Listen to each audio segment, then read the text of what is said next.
Magandang araw, mga kababayan. Narito ang pinaka-latest na update natin sa mga bagyong binabantayan sa ating bansa ngayong ika-5 ng Enero, 2025. Ayon sa mga satellite images, may dalawang bagyo na nagdudulot ng pag-ulan sa bahagi ng Mindanao, partikular na sa lugar ng Puerto Princesa. Ang hangin ay nagtutulak ng ulan patungo sa Taytay at Cagayan Silio. Asahan ng pabugso-bagso na pag-ulan sa mga lugar na ito. Magdala ng payong at panangga sa ulan kung kayo ay lalabas ng inyong tahanan. Mayroong LPA sa Southeast Mindanao na magdadala ng malakas na ulan, lalo na kung sasamahan pa ito ng ITCC. Inaasahan ng malakas sa pag-ulan sa halos buong Mindanao pagsapit ng umaga. Magdala ng payong at maging handa sa posibleng pagbaha sa mababang lugar at landslide. Ang shear line ay nagdudulot pa rin ng malakas na ulan sa mga lugar ng Divilacan, Palanan, Dilasag, Casiguran, Dinapigue, San Ildefonso, at Sitio Adeg. Mag-ingat dahil sa posibleng pagbaha at landslide. Ang amihan ay nagdudulot pa rin ng maulap na kalangitan sa bahagi ng Luzon.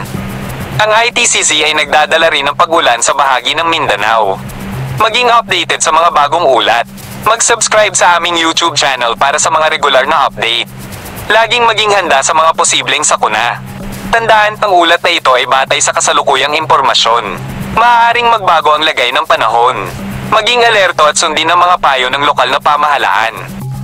At sa kalagayan naman natin karagatan sa kasalukuyan, dahil sa patuloy na pag-iral ng ating northeast monsoon o yung hanging amihan, may gale warning pa rin tayo nakataas dito sa seaboards ng Batanes, dito sa Cagayan, sa kabilang na General Boyne Islands, sa area ng Ilocos Norte, western coast ng Ilocos Sur, dito rin sa area ng Isabela, Aurora, at itong northern and eastern coasts ng Quezon. So sa northern Quezon, sa bayan ng General Nakar, at kabilang na dyan itong northern and eastern coasts ng Polillo Islands. Kaya sa ating mga kababayang mangingisda at may mga maliliit na sasakyang pandagat sa mga areas na ito, huwag po muna tayong pumalaot dahil makakaranas tayo ng maalong karagatan na dala ng hanging amihan. Posible tayong makaranas ng katamtaman hanggang sa maalong karagatan dito sa eastern seaboard ng Visayas, kaya iba yung pag-iingat rin sa ating mga kababayan na maglalayag sa nabanggit na lugar. Itong shear line ang magdudulot pa rin na may hina hanggang sa katamtaman ng mga pag-ulan sa bahagi po ng Cagayan at sa may Apayao. Ganun din ang panahon na maranasan sa may bahagi ng Batanes na kung saan apektado po sila ng northeast monsoon, kaya maulap din po ang kalangitan at may kasamang mga pag-ulan. Ang intertropical convergence zone naman ay umiiral pa rin po sa bahagi ng Palawan, Visayas at Mindanao. Itong intertropical convergence zone magdadala pa rin ng mga kalat-kalat na pag-ulan, mga pagkidlat at pagkulog sa may bahagi ng eastern at central Visayas, pati na rin po sa Albay, Sorsogon at sa Catanduanes. Dinagat Islands ay makakaranas din po ng mga kalat-kalat na mga pag-ulan dala ng intertropical convergence zone. Sa nalalaming bahagi po ng Visayas at Mindanao, expect pa rin po natin yung mga thunderstorms o yung mga dagdiang pag-ulan ngayong hapon hanggang mamayang gabi, dala nga po nitong ITCC. Samantala, dito po sa atin sa Metro Manila, pati na rin po sa ibang bahagi pa ng Luzon o ng ating bansa, fair weather condition po inaasahan natin. So, bahagyang maulap hanggang sa maulap po yung ating kalangitan. Kung may mga pag-ulan man po tayong maranasan, ay mga panandali ang buhos lamang, dala lang po ito ng easterlies. Samantala, pwede po natin i-monitor yung ating mga thunderstorm advisories na nilalabas po natin sa ating social media account. Dahil pa rin sa epekto ng shear line, ang bahagi po ng Cagayan ay makakaranas pa rin ng maulap na kalangitan na may kalat-kalat na pag-ulan, mga pagkidlat at pagkulog. Dahil naman po sa may amihan, ang bahagi po ng Batanes ay makakaranas din ng maulap na kalangitan na may kasamang hina hanggang sa katamtaman ng mga pag-ulan. Ang nalalabing bahagi po ng Northern Luzon, partikular na itong Ilocos Region, Cordillera Region, at nalalabing bahagi pa ng Cagayan Valley ay bahagyang maulap hanggang sa maulap ang kalangitan na inaasahan. At kung may mga pag-ulan man, may hina lamang o mga pag-ambon, epekto rin ng amihan.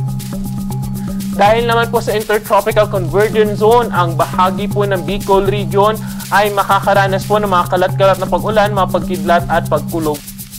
Samantalang dito po sa atin sa Metro Manila, pati na rin po sa ibang bahagi pa ng Luzon, sa umaga hanggang tanghali, fair weather condition o maliwala sa panahon po inaasahan natin. Pero pagsapit po ng hapon hanggang gabi at madaling araw po, ay magiging maulap na po yung ating kalangitan at may mataas na chance na po ng mga pag-ulan. Temperatura natin dito sa Metro Manila ay mula 25 to 30 degrees Celsius. Sa Baguio City naman po, 17 hanggang 24 degrees. Sa Lawag, 24 to 32 degrees Celsius. Sa mga pupunta ng Tagaytay, nasa around 22 to 29 degrees lamang po yung agwat ng temperatura. Dahil nga maulan sa Tugigaraw, nasa around 22 to 27 degrees Celsius lamang po yung inaasahan natin na temperatura. Ganon din sa Legazpi City na kung saan nasa around 25 to 28 degrees Celsius. Sa may bahagi ng po ng Kalayaan Islands at Puerto Princesa City, 25 to 31 degrees ang agwat ng temperatura. Sa mga kababayan naman po natin sa Kabisayaan, inaasahan pa rin natin bukas ang maulap na kalangitan dyan na may kalat-kalat na mga pag-ulan, mga pagkidlat at pagkulog. Dala pa rin po ito ng Intertropical Convergence Zone. Kaya doble ingat pa rin po sa ating mga kababayan sa banta ng mga pagbaha at mga pagguho ng lupa.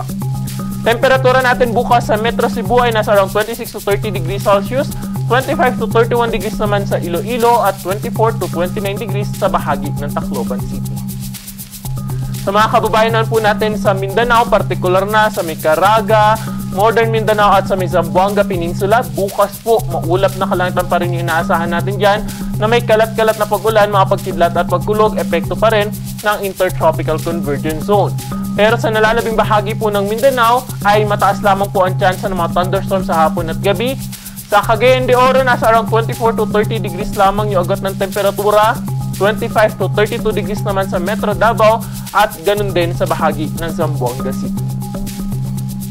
Dahil nga po sa Intertropical Convergence Zone, meron pa rin po tayong itinaas o in-issue na weather advisory. Posible pa rin yung moderate to heavy rain sa may bahagi po ng Catanduanes, Albay, Sorsogon, Northern Samar, Eastern Samar, pati na rin po sa Leyte, Southern Leyte at Dinagat Islands. Within 24 hours or ngayong hapon hanggang bukas ng hapon, itong mga areas na nabanggit ay posible po makaranas ng 50 hanggang 100 millimeters of rainfall na kung saan sa mga low-lying areas ay posible po ito magdulot ng mga pagbaha at pagguho ng lupa naman sa mga bulubunduking lugar. Kaya doble ingat, doble paghahanda po yung ating paalala sa ating mga kababayan sa mga nabanggit na lugar. Sa may Quezon, Camarines Norte, Camarines Sur, Albay, Sorsogon, pati na rin po sa bahagi po ng Masbate, Northern Samar, Eastern Samar, pati na rin po sa Samar, Biliran, Leyte, Southern Leyte at Dinagat Islands ay makakaranas po ng maulap na kalangitan at may kasama nga po na mga moderate to heavy na mga pag-ulan. Ingat at ating paghandaan po itong mga pag-ulan na ating inaasahan.